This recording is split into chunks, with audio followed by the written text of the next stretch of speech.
Et salut à tous, c'est Zorbama. Aujourd'hui on se retrouve pour une nouvelle vidéo, donc une petite vidéo qui fait suite aux vidéos que j'ai sorties sur Habitica.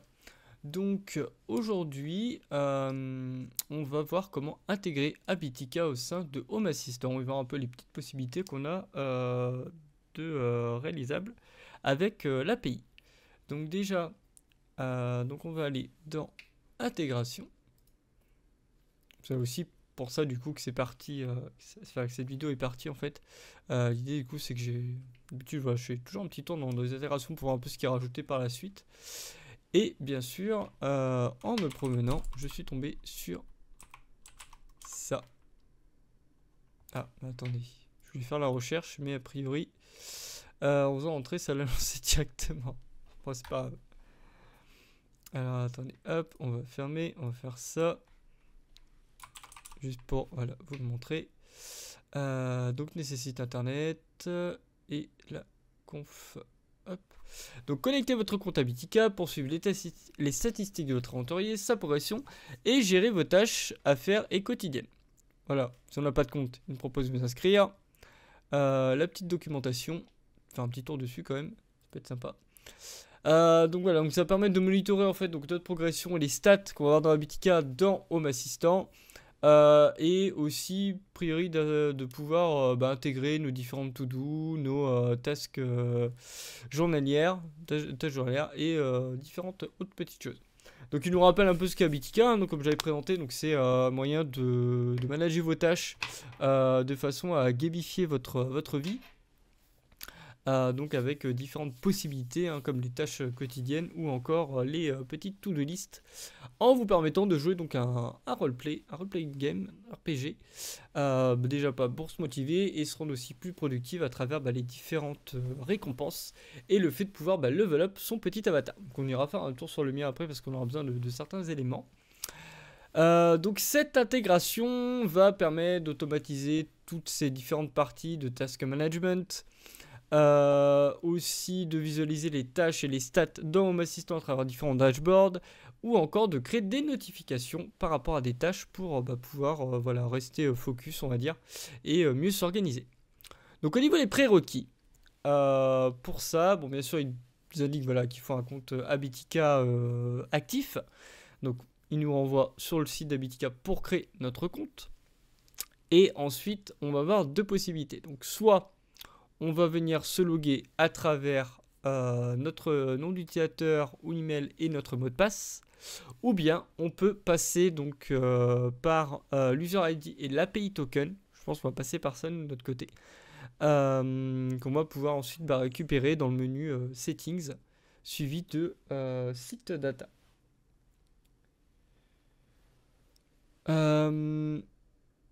Donc là, bien sûr, ils mettent, donc additionnellement, on devra du coup indiquer un URL pour notre instance. Et l'URL par défaut sera https://habitica.com. Et donc là, on doit le notifier si on passe par une instance alternative ou bien une instance du coup qui est auto-hébergée. Moi, je suis vraiment resté sur les parties hébergées côté Habitica. Donc, je n'utilise pas, comment dire, j'utilise pas d'instance auto-hébergée chez moi. Voilà, donc pour les différents logins, donc là on a la configuration manuelle, donc on va aller dans notre instance, on va aller dans Settings, on va aller dans Device and Services, donc là nous on était du coup dans Intégration et Services. Ensuite ajouter l'intégration, ensuite on cherche Habitica bien entendu, et on va suivre les différentes instructions. Donc pour les logins, on les rappelle bien que c'est case sensitive, on met notre mot de passe et sinon on a cette partie là qui va être possible. Et ensuite on a donc les différents sensors. On peut se les faire rapidement. Donc on va voir la classe, notre personnage, on va voir notre display name, du coup le nom de notre personnage, l'expérience qu'on a actuellement, le nombre de gold, la vie qu'on a avec les HP, le niveau, le mana, le maximum de mana, le prochain niveau, du coup ça me permet voilà, de calculer voilà, le nombre d'XP qu'il faut pour le prochain niveau, le nombre de gemmes. On a aussi, donc là c'est les Mystic Hero Class, c'est les sabliers mystiques. Ça c'est quand on est subscriber. Moi j'ai pas de souscription donc du coup je pense pas que je mettrai je mettrai ce capteur-là. Ensuite, donc, les 4 composantes de nos personnages, donc la force, l'intelligence, la constitution et la perception. Donc du coup, nos stats de manière générale. Les œufs, donc on peut voir le nombre d'œufs au total qu'on a dans notre inventaire. Et aussi avoir du coup un détail sur le type et la quantité. La même chose sur la nourriture. Saddles, c'est les montures, ça. Ensuite, on a donc les potions du coup qui permettent de faire éclore les œufs. Et bien sûr, le nombre de quest scrolls, donc du coup les parchemins de quête qu'on va avoir. Après, donc on a aussi en binary censures les invitations de quête qui sont en attente. Ensuite en avatar, donc on peut mettre du coup une image de notre avatar. Donc je pense que je ferai un petit dashboard par rapport à ça. Là on va déjà vraiment se concentrer sur la configuration. Et je pense que dans le prochain on se fera un dashboard. Ensuite on a donc les to-do et les dailies.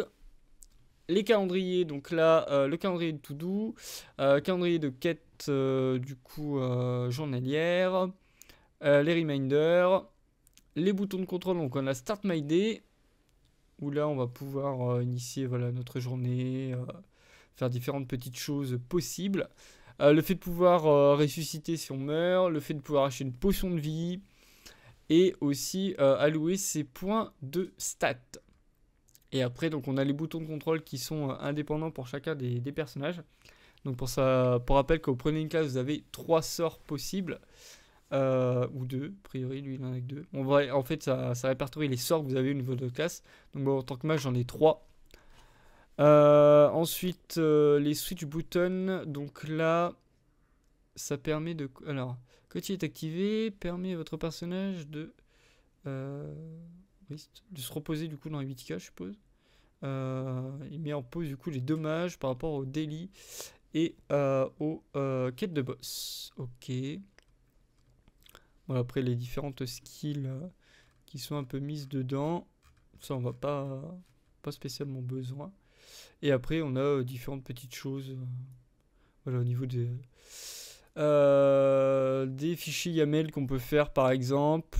De ce qu'on va pouvoir implémenter si on veut se faire des configurations un peu plus poussées, aussi au niveau des updates.